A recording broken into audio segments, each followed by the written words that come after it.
जय सनातन धर्म की प्रिय दर्शकों, आप सभी का स्वागत है हमारे इस YouTube चैनल पर। दर्शकों, आपने भविष्य मालिका को लेकर के एक बात सुनी होगी कि एक बहुत बड़ा नरसंहार होगा या 64 करोड़ लोग ही इस धरती पर शेष बचेंगे। और एक ऐसा सवाल या ऐसा जवाब है जो किसी भी व्यक्ति को विचलित करने के लिए पर्याप्त है। आप कल्पना करके देखिए कि अगर 800 करोड़ लोग इस धरती पर हैं और ये कहा जाए किसी भविष्य मालिका जैसे ग्रंथ को लेकर के कि वहां कहा गया है कि 64 करोड़ लोग बचेंगे, तो अब यदि आप उस पर विश्वास करते हैं तो बहुत बड़ी चिंता का कारण बनता है, और अविश्वास करते हैं तो फिर ये हमारी धर्म की जो मान्यताएं हैं उस पर सीधा सीधा प्रहार है। आखिर हम सच किसको माने? क्या वास्तव में ऐसा होगा? और ऐसा नहीं होगा तो क्या भविष्य मालिका गलत है? दर्शकों, इसी बात को आज के इस वीडियो में मैं डिकोड कर रहा हूं, और अगर इस वीडियो को आपने अंत तक देखा है तो आज आपको एक इतने बड़े प्रश्न का उत्तर मिलेगा जो आपको YouTube के इतिहास में कहीं नहीं मिलेगा।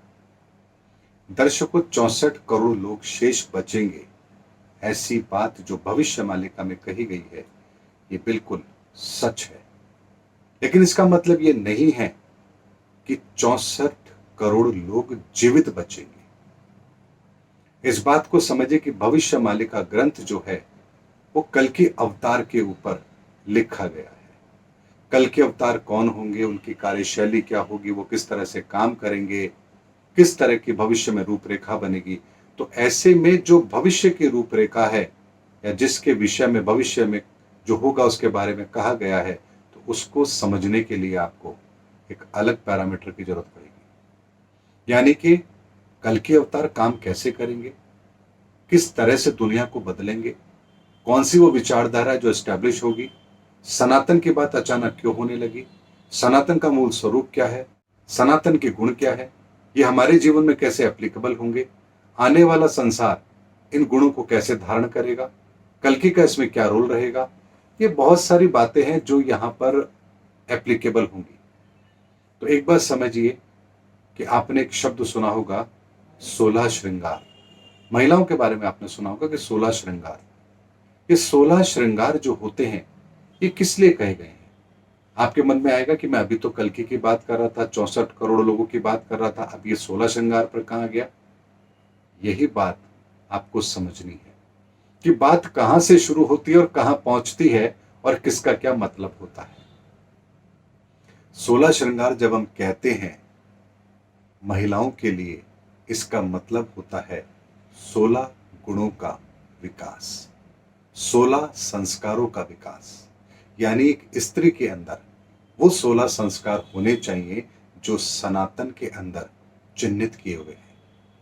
वो जब 16 श्रृंगार महिला धारण करती है, यानी उन 16 संस्कारों को धारण करती है, तो यहां पर उसे लक्ष्मी का रूप कहा जाता है।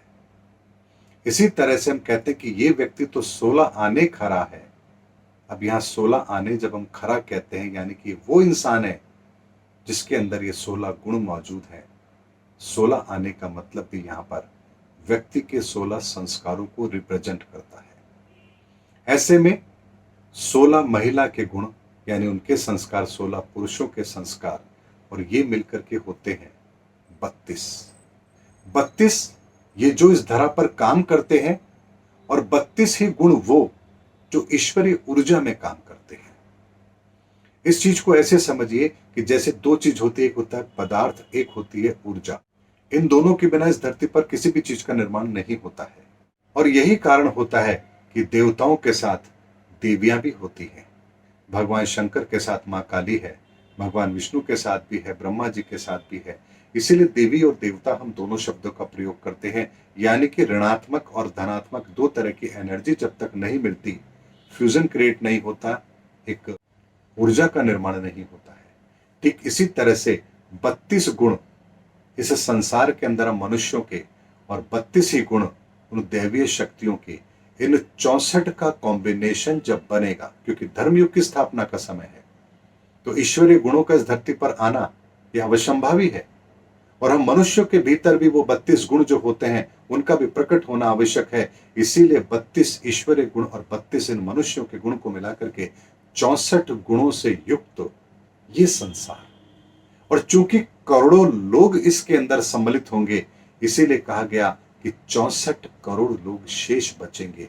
यानी करोड़ों लोगों के अंदर ये 64 गुण विद्यमान होंगे और वही धरती पर शेष बचेंगे। यानी कि इस कलयुग के अंत के बाद जब हम सतयुग में प्रवेश करेंगे तो इन गुणों से युक्त व्यक्ति ही इस संसार के अंदर शेष रहेंगे। ये कल्कि का काम होगा, यानी उन गुणों को इस संसार में स्थापित कर देना, ये कार्य कल्कि करेंगे। और इनके इस कार्य पर ही ये कहा गया है कि 64 करोड़ लोग इस धरती पर शेष रहेंगे। यानी 64 गुणों से युक्त वो शक्तियां, वो लोग इस धरती पर शेष रहेंगे जिन्हें करोड़ों लोग फॉलो करेंगे। तो यहां कोई बहुत बड़े नरसंहार की बात नहीं की गई है, बल्कि यहां यह कहा गया है कि जो भी लोग इस धरती पर होंगे वो उन 64 गुणों से युक्त होंगे। साथ ही भविष्य मालिका में कहा गया है कि केवल 12 लोग ही इस धरती पर ऐसे होंगे जो कल्कि के सबसे नजदीक होंगे, या कल्कि जिन्हें अपने संग रखेंगे। तो यहां 12 की जब बात की गई है तो ये 12 का मतलब केवल 12 इंसान नहीं है, बल्कि यहां पर भी हम मनुष्यों का एक वर्गीकरण किया गया है 12 राशियों के आधार पर। यानी 12 लग्न के अंदर पैदा होने वाले व्यक्ति, एक लग्न में पैदा होने वाला व्यक्ति का एक समूह, उनकी एक विशेष ऊर्जा है।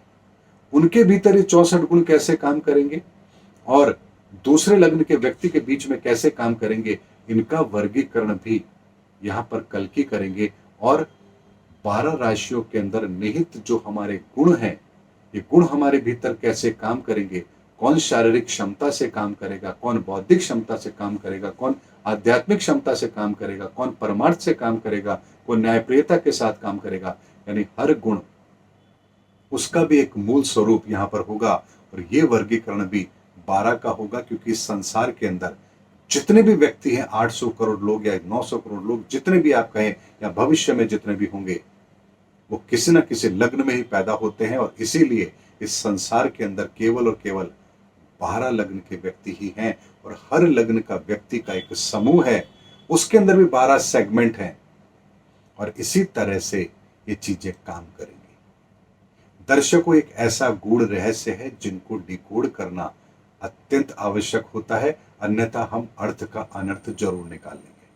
अब बात यहां आती है, लोग इसको ऐसे समझते हैं कल के अवतार आएंगे तो 64 करोड़ लोग बचेंगे, बाकी सब मर जाएंगे। फिर कल के अवतार के साथ में कुछ लोग होंगे जो केवल 12 ही होंगे, वही उनके खास आदमी होंगे। ऐसा नहीं होगा, बल्कि ये पूरा संसार अपने अपने वर्ग के अनुसार, जिस लग्न में वो पैदा हुआ है, जिन शक्तियों को लेकर पैदा हुआ है, उसके अनुसार उनके जो गुण हैं, उसके आधार पर उनके कार्य की रूपरेखा तय होगी। और हर व्यक्ति 64 गुणों से युक्त होगा, जिसमें 12 गुण स्त्रियों के, 12 गुण पुरुषों के, और स्त्री पुरुष मिलाकर के परिवार को चलाते हैं। और ऐसे में 32 गुण उनके और 32 गुण ही दैवीय शक्तियों के। इस तरह से 64 गुणों से युक्त करोड़ों लोग 12 वर्गों में बटे हुए संसार के अंदर रहेंगे।